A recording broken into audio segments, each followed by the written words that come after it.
Bom, hoje eu quero falar com vocês sobre parte desse discurso do Gerrit Lott, que é um discurso aberto, portanto nós temos todo o direito de explorar aí as falas de Gerrit Lott, membro do corpo governante. Isso aqui, pessoal, só vai confirmar que tudo o que a gente fala, mas tudo, cada vírgula, cada ponto que a gente traz aqui para vocês é verdade. Então eu quero que vocês prestem atenção, eu vou pausando conforme haverá necessidade de explicação, tá bom? Quero que você preste muita, mas muita atenção. É simplesmente fantástico o que você vai ver aqui agora. Vamos lá, membro do corpo governante faz uma desculpa fajuta sobre as suas falsas profecias e ainda atacando outros. Vamos dar uma olhadinha? Presta atenção.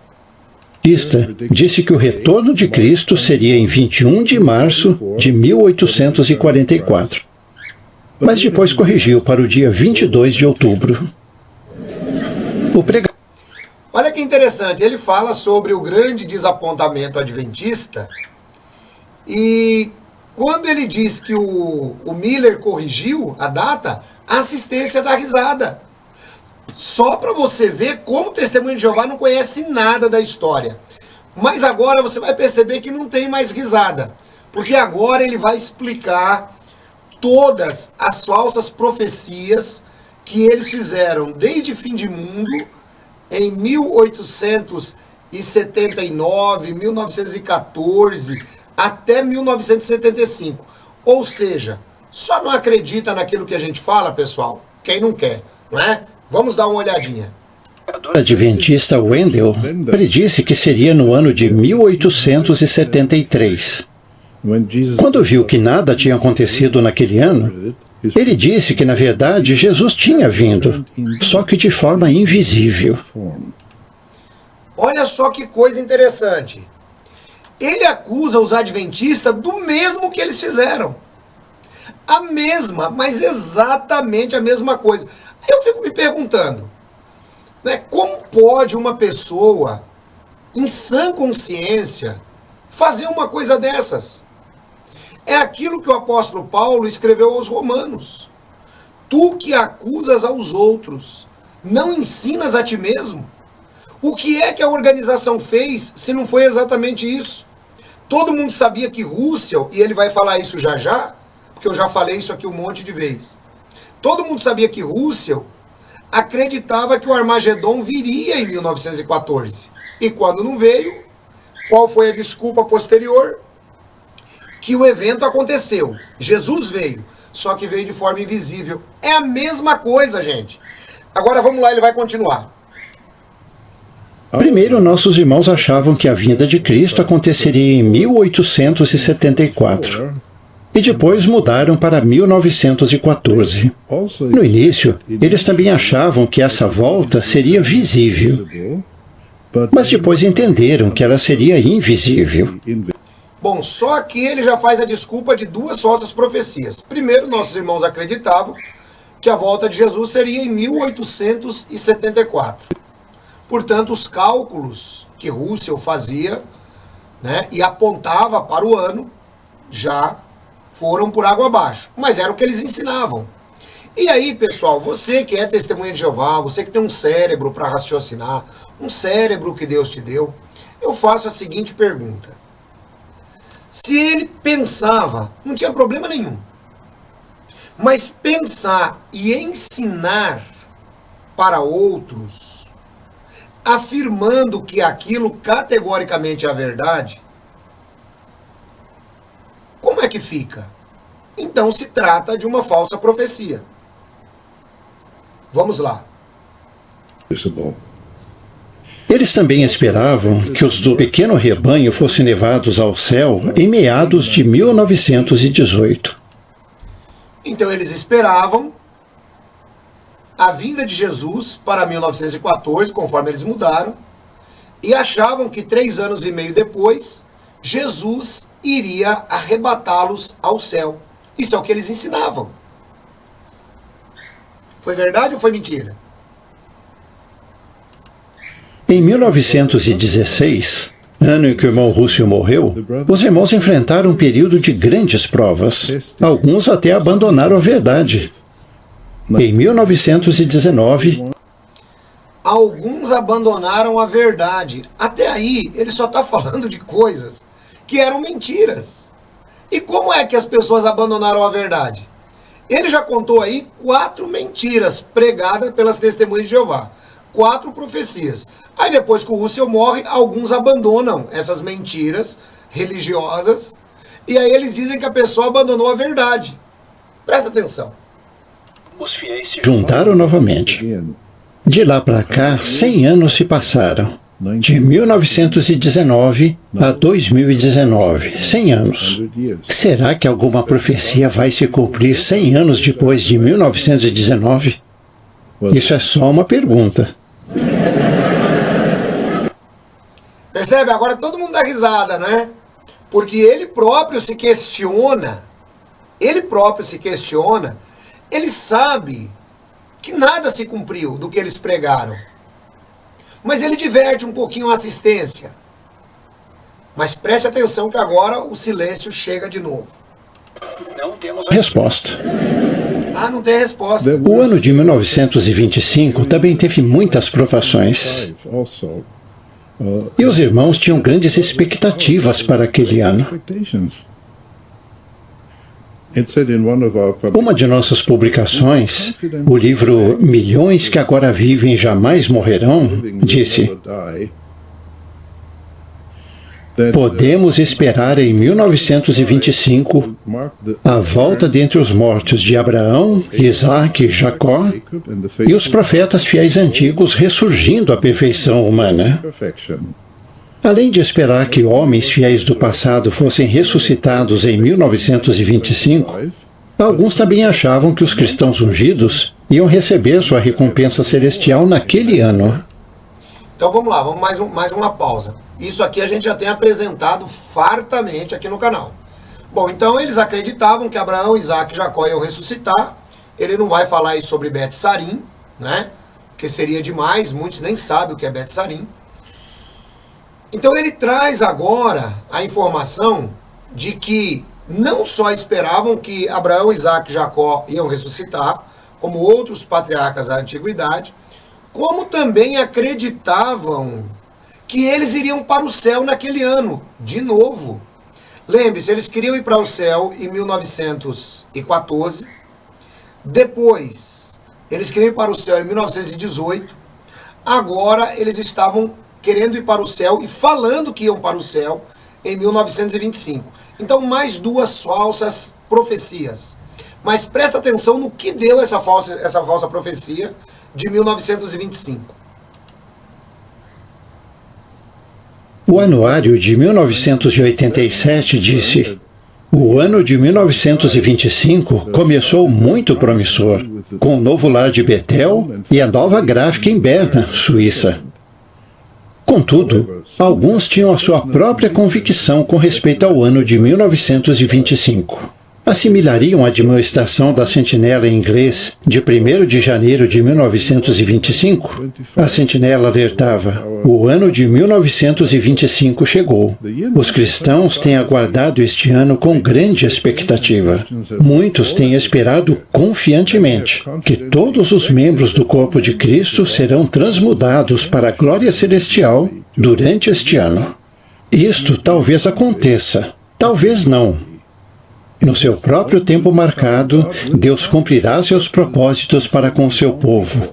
Os cristãos não devem ficar tão profundamente preocupados com o que possa acontecer neste ano, a ponto de deixarem de alegremente fazer o que o Senhor deseja que façam. Então veja só que interessante. O maior inimigo do falso profeta é o tempo. Afinal de contas, a profecia sobre 1925 ela começou a ser arquitetada pouco tempo depois da morte de Russell, pouco tempo depois de 1917. Por quê? Porque Rutherford sabia muito bem que para unir o povo era necessário uma falsa profecia. E aí o que é que ele inventa? Ele e o outro falso profeta, o Frederick W. France. Eles inventam essa história de 1925. Agora é interessante notarmos que eles dizem que alguns cristãos estavam nessa expectativa. Não era nada de alguns cristãos. Esse era o ensino oficial, conforme inclusive ele admitiu no livro Milhões que Agora Vivem Jamais Morrerão, e conforme nós também já vimos aqui no nosso canal, no livro A Harpa de Deus, de 1921. Então essa era a expectativa, esse era o ensino das Testemunhas de Jeová. Esse era o ensino, não tem nada de expectativa. Alguns criaram expectativas. Quer dizer que o irmão amanheceu, um dia ele falou assim, eu vou para o céu em 1925. O Abraão, Isaac e Jacó vai ressuscitar em 1925. Não foi nada disso, gente. Era o ensino, era uma falsa profecia. E uma falsa profecia que eles ensinaram, dizendo que em 1919 eles estavam purificados e escolhidos por Jesus. Então, peraí, que negócio é esse de escolhidos por Jesus e purificados? Com tantos erros e tantas falsas profecias. Mas vamos prosseguir para ver um detalhe interessante que este nem eu conhecia. Vamos ver o que aconteceu com um irmão lá em 1925, uma pessoa importante. Entre outros, Jacob Weber, que era o encarregado do departamento de serviço em Bethel, na Suíça, tinha tanta certeza de que todos os ungidos seriam glorificados no céu por volta do fim do ano de 1925, que pôs em operação um plano de liquidação. Aí deixa eu fazer uma perguntinha para você. Jacob Weber, ele pegou essa esperança de onde? Foi ele que inventou isso?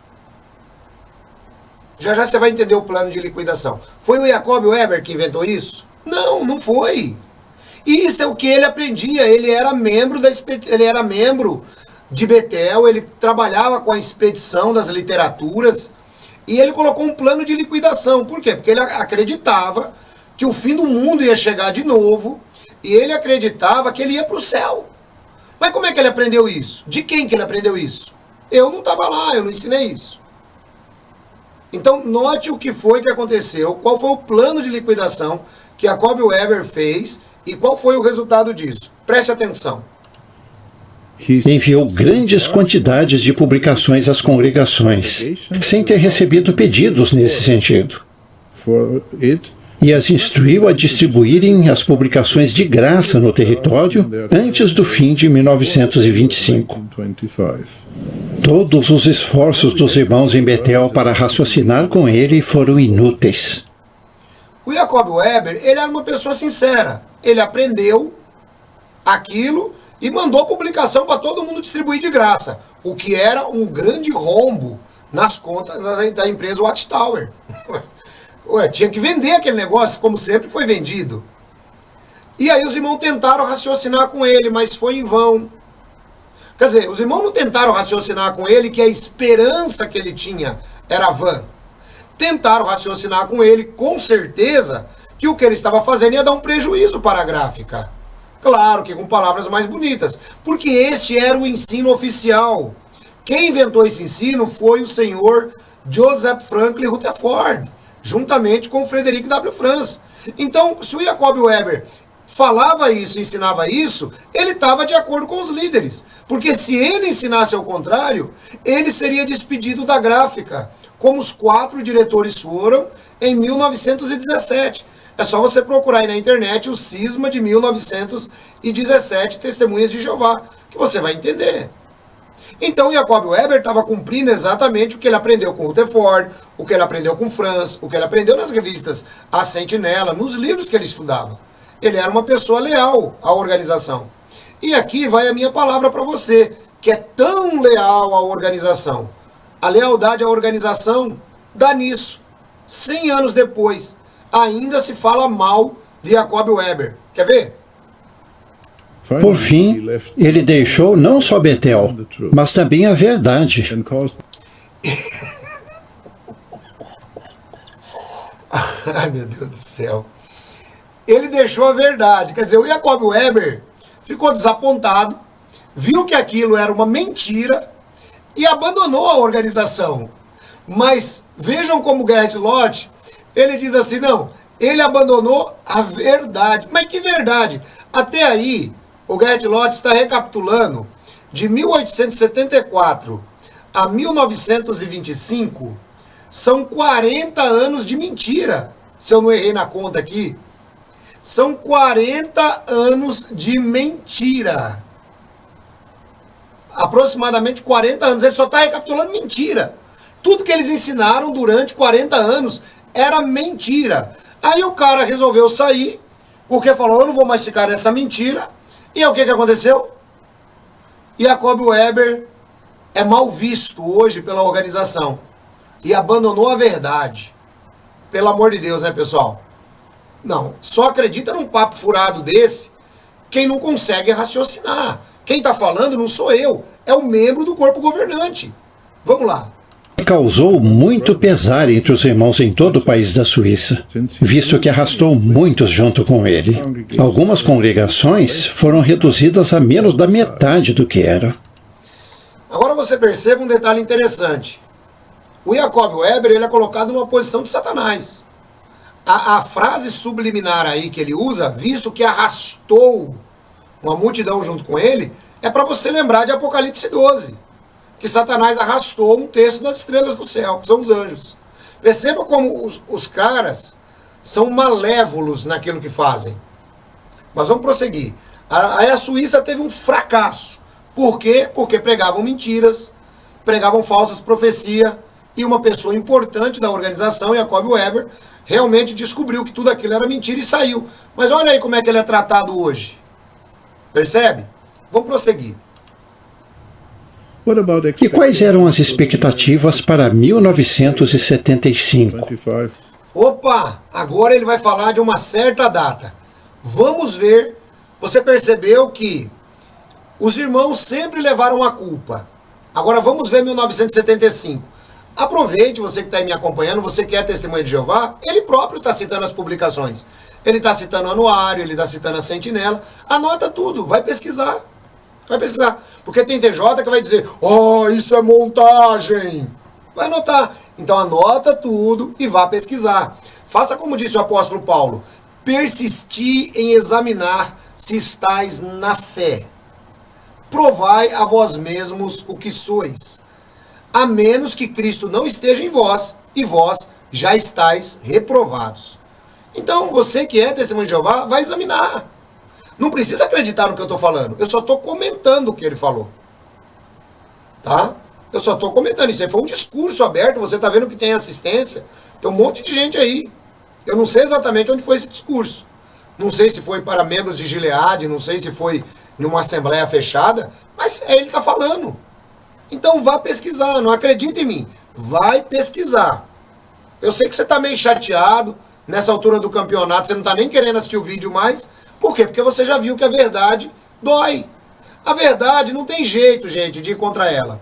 O apóstolo Paulo, em 2 Coríntios 13:8, disse, nada podemos contra a verdade, apenas pela verdade.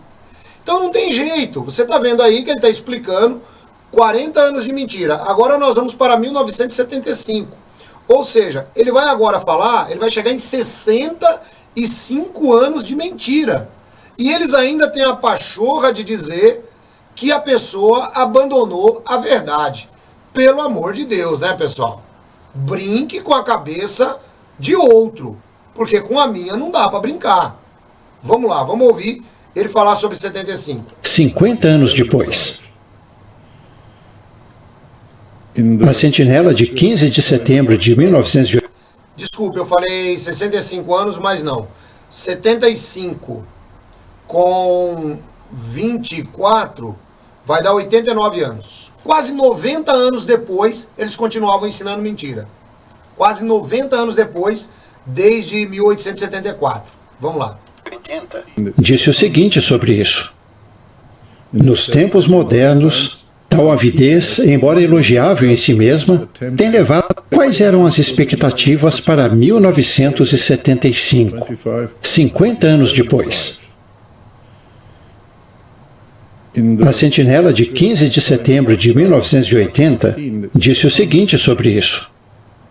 Nos tempos modernos, Tal avidez, embora elogiável em si mesma, tem levado a tentativas de fixar datas para a desejada libertação do sofrimento e das dificuldades, que são o quinhão das pessoas em toda a Terra. Quando foi publicado o livro Vida Eterna na Liberdade dos Filhos de Deus, e seus comentários sobre quão apropriado seria se o reinado milenar de Cristo fosse paralelo ao 7º milênio da existência do homem, criou-se muita expectativa sobre o ano de 1975. Veja, o livro Vida Eterna na Liberdade dos Filhos de Deus é o maior tiro no pé e é o livro que mais explica isso. Frederic Franz, ali, ele diz exatamente quão apropriado se o reinado de Cristo iniciar-se com o final dos 6.000 anos de existência humana, início do 7º milênio. E ele passa a discorrer nisso, inclusive, né, aqui no livro Proclamadores de um Falso Evangelho, nós temos o discurso de Frederic Franz transcrito. Exatamente, nós temos o discurso, né? Aliás, quero agradecer e sempre lembrar que quem nos ajudou nesse aspecto aí foi o Kendi. Nós temos o discurso de Frederic Franz transcrito aqui, pessoal. É muito interessante. E com referências ainda. Mas é muito engraçado. Esse corpo governante não tem jeito, né? Nós temos aqui o discurso completamente traduzido do inglês para o português. Então você poderá, inclusive, ler aí no seu livro Testemunhas de Jeová, Proclamadores de um Falso Evangelho. Você vai dar uma olhadinha, tá bom? E você que não tem esse livro ainda, você poderá adquiri-lo. Basta você mandar uma mensagem para o WhatsApp 11 947 882 132, manda para mim a palavra correio, que aí eu vou te explicar o valor, vou explicar que você também pode adquirir a versão digital, tá bom? Mas eu tô lembrando porque nós temos aqui o discurso do Frederic Franz. Não tem nada de que alguns irmãos criaram falsas expectativas. Este era o ensino oficial da organização. Vamos lá. Fizeram-se naquele tempo e depois declarações que enfatizavam que se tratava apenas de uma possibilidade. Infelizmente, porém, a sentinela continua. Ao lado de tal informação acauteladora, publicaram-se outras declarações que davam a entender que tal cumprimento da esperança, até aquele ano, 1975, era mais uma probabilidade do que mera possibilidade. Veja que agora ele tenta desculpar, mas ele admite que ao lado das admoestações cautelosas foram publicadas outras publicações que traziam exatamente a ideia de que 75 era o final. Mas agora ele vai tentar desculpar a organização, vamos lá. E quem vai receber a culpa? Você que estava lá em 1975 e abandonou, abre aspas, a verdade. Lamenta-se, a sentinela admite, que estas últimas declarações, pelo visto, têm ofuscado as acauteladoras e tenham contribuído para o aumento de uma expectativa já criada. A sentinela, no seu número de 15 de janeiro de 1977, comentou que não era aconselhável fixarmos a vista em determinada data, dizendo: caso alguém tenha ficado desapontado por não seguir esse raciocínio, deve agora concentrar-se em reajustar seu ponto de vista. Peraí, a sentinela disse, caso alguém tenha ficado desapontado, mas desapontado por quê? Se não era ensino, por que a pessoa ficaria desapontada? Pessoal, pensa bem junto comigo. Eu posso dizer para você, olha, provavelmente eu irei à sua casa hoje às 17 horas. Provavelmente. Se eu não for, você vai ficar desapontado comigo? Haverá um desapontamento coletivo? Você vai dizer não. Porque você disse provavelmente. Mas se eu afirmar assim, olha, hoje às 17 horas eu estarei na sua casa, e eu não fui, você vai ficar desapontado comigo? Você vai dizer vou. Por quê? Porque eu falei que iria. No caso aí, por que as testemunhas ficaram desapontadas? Se era tanta cautela, era provavelmente porque não tinha cautela nenhuma. Simplesmente as afirmações, elas eram dúbias. Eram afirmações de falso profeta. Todo falso profeta faz afirmações dúbias. Porque se não se cumprir, ele diz, não, mas eu disse que era uma probabilidade. Não afirmei. Sempre é assim. É onde o falso profeta ganha. Seja ele entre as testemunhas de Jeová, seja no meio evangélico, seja em qualquer lugar. O falso profeta ganha nisso daí. Porque, por exemplo, aquele que realmente fala por Deus, ainda faz hoje, exatamente igual aos profetas. Né? Em tal data vai acontecer isto. Aí beleza. Aí é profeta mesmo e é homem macho. Agora, olha, em tal data vai acontecer, mas é provável que não aconteça. Então, tá jogando com as palavras, que é exatamente o que eles fizeram aí. E é por isso que muitas pessoas pegaram esta falsa ideia de que o Armagedon viria em 75. Vamos mais um pedaço. Por não ter sido a palavra de Deus que falhou, ou enganou e lhe causou desapontamento, mas sim seu próprio entendimento baseado em premissas erradas. Veja, não foi a palavra de Deus quem falhou. De fato, não foi mesmo. A palavra de Deus nunca falha.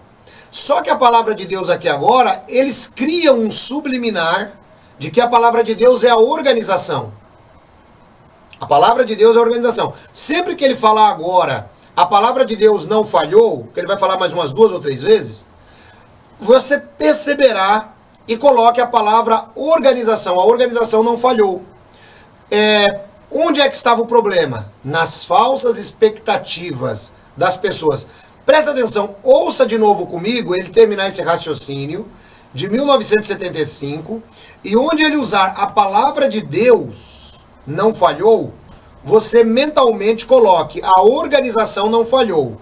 E você vai perceber que ele vai admitir que a organização não falhou, mas as pessoas falharam por criarem suas expectativas. Eu vou voltar só um pouquinho para você poder acompanhar esse raciocínio. Determinada data, dizendo: caso alguém tenha ficado desapontado por não seguir esse raciocínio, deve agora concentrar-se em reajustar seu ponto de vista. Por não ter sido a palavra de Deus que falhou, ou enganou e lhe causou desapontamento, mas sim seu próprio entendimento baseado em premissas erradas. Ao dizer alguém, a sentinela incluiu todos os desapontados entre as testemunhas de Jeová. Portanto, inclusive os que tinham que ver com a publicação da informação, que contribuiu para criar as esperanças que giravam em torno daquela data. Então, de forma muito humilde, a sentinela admitiu isso em 15 de janeiro de 1977. No entanto, não há motivo nenhum para se abalar nossa fé nas promessas de Deus. Antes, em consequência disso, todos somos induzidos a fazer um exame mais detido das Escrituras a respeito. Não há necessidade de abalar nossa fé na organização. Tem nada de palavra de Deus. Porque a palavra de Deus nunca falou essas besteiras que eles falam, pessoal. Nunca falou. Você percebeu? E aí ele diz que o alerta foi inclusive para quem escreveu as publicações, quando falou de alguém. Então eles estão plenamente cientes que aqueles que escreveram, que deram o alimento estragado no tempo apropriado, sabiam exatamente quais eram as expectativas que estavam sendo criadas. Mas toda a organização de falsos profetas, ela precisa fazer isso de tempos em tempos. Por exemplo, agora, durante esse momento que nós estamos passando, o que eles estão falando? Acentuando a ideia de fim de mundo, fim de mundo. Fim de mundo para quê? Para poder dar um up de novo no número de pessoas. É assim que funciona. Sempre foi assim. Assim será, como diz o Milton Nascimento. Vamos lá. Desse assunto do dia de julgamento. Fazendo isso, verificamos que o importante não é a data. Importante é termos sempre em mente que há tal dia e que ele se está aproximando, exigindo uma prestação de contas de todos nós. O importante não é a data. Aí você pega o Ministério de julho de 1974 e lá está dizendo que os irmãos venderam suas casas. Os irmãos venderam suas casas. Os irmãos saíram dos seus empregos. Para quê? Para dedicar o restante do tempo à obra de pregação. Para dedicar o restante do tempo nesse mundo iníquo à obra de pregação. Então note, as declarações, elas eram muito fortes. Você quer ver essa declaração?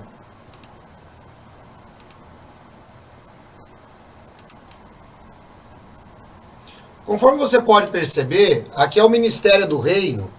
Você pode pesquisar aí na biblioteca online da Torre de Vigia, de 1974, julho de 74, página 3 a 5. Então, o tema do artigo aqui era como usa a sua vida. E esse tema aqui, ele vai trazer a atenção às pessoas que estão na organização que o fim está muito próximo. Portanto, olha só o que é que eles dizem aqui. Sim, o fim desse sistema está muitíssimo próximo. Não é muito, é muitíssimo próximo. Não é esse o motivo para aumentarmos as nossas atividades? Ou seja, é aquilo que eu disse, né? A empresa ela quer aumentar os números. Então ela usa, né, um atenuante que vai colocar medo nas pessoas. E aí eles continuam. Olhe para Jesus, que aparentemente acelerou sua atividade durante os seus últimos dias na Terra. De fato, mais de 27% da matéria dos evangelhos são devotados apenas à última semana do ministério de Jesus. Pelo exame cuidadoso e com oração de nossa própria situação, talvez verifiquemos que podemos gastar mais tempo e energia na pregação durante este período final, antes de findar o atual sistema. Veja que esse daqui é o Ministério do Reino de 74. Quer dizer, 74. Aí você vai pegar 84, 94, 2004, 2014, 2020. 46 anos depois nós estamos falando. Mas dê uma olhada aí que não era ninguém que criava falsas expectativas. Esse era o ensino da época. Veja só que interessante. Muitos de nossos irmãos e irmãs fazem exatamente isso. Isto é evidente em vista do rápido aumento do número de pioneiros. Quer dizer, todo esse pessoal aqui acreditava naquilo que eles estavam ouvindo da organização. E eles continuam. Sim, desde meados de 73, tem havido novos auges de pioneiros em cada mês. Nos Estados Unidos, há agora 20.394 pioneiros regulares e especiais, um auge de todos os tempos. Representa 5.190 a mais do que havia em fevereiro de 73. É um aumento de 34%. E o mesmo acontece também no Brasil. Atingimos um auge de todos os tempos de 2.202 pioneiros, 389 mais do que o mês do ano passado, um aumento de 21%. Não acalenta isso o nosso coração? Receberam-se notícias a respeito de irmãos que venderam sua casa e propriedades e que planejam passar o resto de seus dias neste velho sistema de coisas, empenhados no serviço de pioneiro. Este é certamente um modo excelente de passar o pouco tempo, lembrando, 46 anos depois, que resta antes de findar o mundo iníquo. Então veja que aqui não existe nada de criar expectativas. Eles estão afirmando o que estava acontecendo. O clima da época era exatamente esse. Bom, isso sustentado por um texto bíblico que não tem nada a ver. O que é que você enxerga então? O que é que você consegue averiguar nessas palavras de Gerrit Lott? Vamos ouvir de novo esse pedacinho só para você poder confirmar. Nós estamos usando as mesmas publicações, porque ele está tentando jogar a culpa em cima do pessoal. Mas eram as pessoas que estavam criando falsas expectativas? Com certeza não. Dê uma olhada. é termos sempre em mente que há tal dia e que ele se está aproximando, exigindo uma prestação de contas de todos nós. Então a data não era importante. E esse pessoal que perdeu casa, perdeu vida, perdeu tudo na vida? Então a data não era importante. Quer dizer, hoje, em 2019, 100 anos depois, a data não era importante. E por que foi importante naquela época? Foi importante para o crescimento da empresa. Porque toda seita apocalíptica faz isso. Vamos lá, mais um pedaço. Pedro disse que os cristãos deviam corretamente estar aguardando e tendo bem em mente a presença do dia de Jeová.